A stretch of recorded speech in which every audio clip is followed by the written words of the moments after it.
If you have some experience with toplining, you may feel like you're capable of writing a solid idea with suitable lyrics and some cool vocal arrangement. Yet, when you listen to your favorite K-pop songs, you find them much more captivating and simply better. Well, in that case, keep watching, as today we're demystifying a common, yet rarely delved into approach on making toplines truly magnetic. This approach is applied all throughout the song rather than just the chorus, and it is very, very common in K-pop. In fact, once you know about it, you would be unable to unhear it, and this is a very good thing. Let's take a deeper look.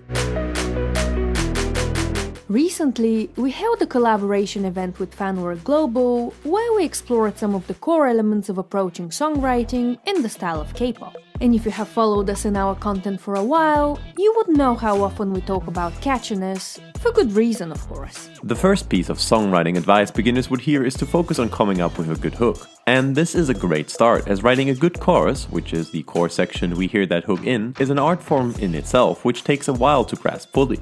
However, a well-rounded songwriter does not stop there. This is because good choruses are ineffective if the listener gets bored before they even get to them. So, how do we avoid this? We can already hear some of you say, use the hook more and in earlier sections. And this is a great first step. A lot of songs start with an underdeveloped version of the chorus.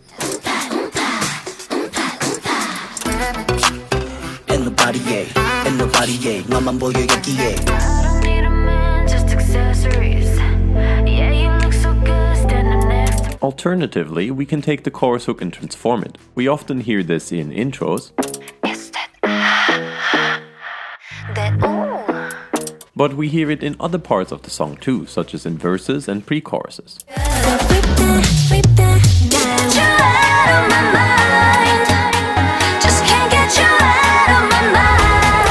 Using the main hook across the song is something a lot of aspiring topliners grasp quite quickly and start utilizing smartly right away. However, we should not stop there.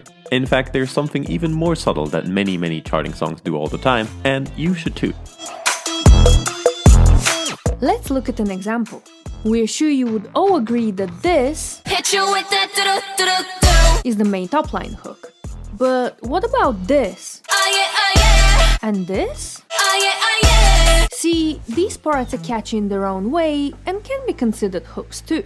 Many choruses feature such additional hooks.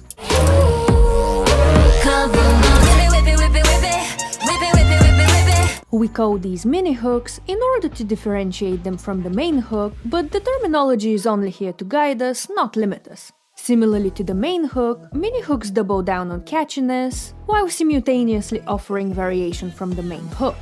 So, how do we come up with such mini hooks? There is a large variety of approaches we can take here, and we could not come up with an exclusive list if we tried. However, we will show you our favorite approaches, so next time you want to make a killer topline, you have even more aces up your sleeve.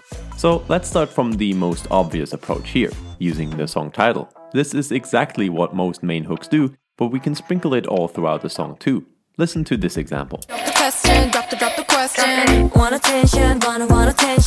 As you can hear, we utilize the title of the song, Attention, in the verse, but this is not the only thing that makes this part so catchy. As we have spoken many times before, repetition is key to making songs catchy, and we hear this in Attention as well. And repetition is exactly what a lot of mini hooks utilize too. Attention, repeated whole phrases, and this is indeed a valid approach.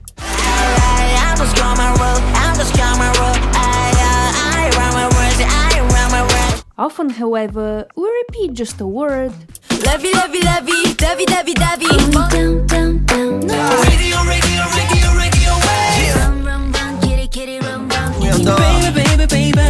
or even a syllable.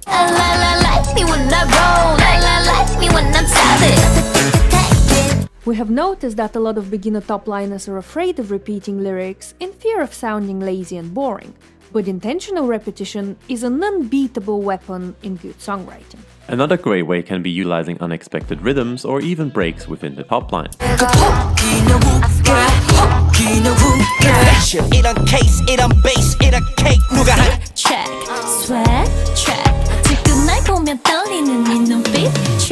These approaches can be additionally supported by the instrumental.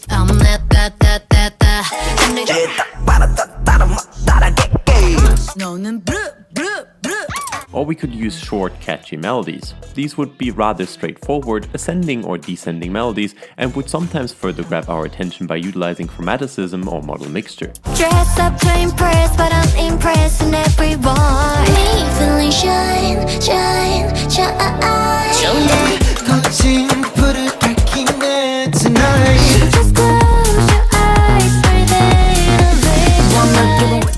Another approach to writing mini hooks is utilizing ad-libs. These are particularly good for breaking up the flow of a song. Talking real fast when I got you, baby. Ain't like that. Touch your dumb page. We can take it a step further and have airy vocals utilizing a similar approach. Those are usually mixed more as background vocals, introducing even more contrast here. Look to the right, 그렇게도 fade away. I wanna tell, you wanna hear me out. 뜨겁게 drop. Delivery also plays a key role in increasing the catchiness. Take a listen to this. The performance really sells this part. And of course, we can also hear a combination of these approaches.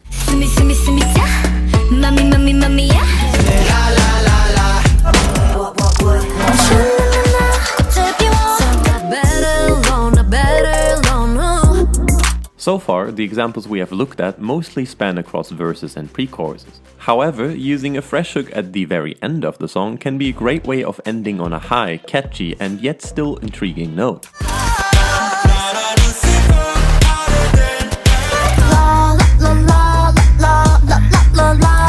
In addition to catchiness, these mini-hooks often create truly unique sections and killer parts for the various group members. If fans end up making clips of these sections or comment on how a certain member really shines in that part, you absolutely nailed it.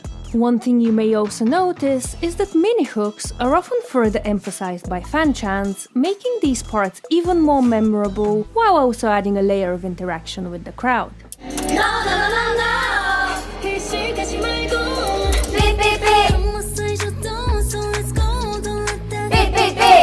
At the same time, mini-hooks actually can support the main hook as well. Have you ever felt like a song was nice at first listen, but then got really catchy after re-listening to it a few times? By utilizing mini-hooks, you bridge the gap between the beginning of a song and the main hook and chorus. Moreover, you maximize the parts of the song that could really hook a listener and get stuck in their head. And finally, you also give them a reason, or multiple, to re-listen to the song again and again. Pretty cool, right? If you want to put your new knowledge to practice, join our Discord community as we are running a K-pop Demon Hunters themed challenge, and we're also giving away a license for Smooth Operator Pro to a lucky participant. And if you want some personalized help on your top lines and/or productions, book an orientation call to find out more about our coaching approach. Huge thanks to all of our coffee supporters who are helping us share our insights with all of you for free, and see you next time.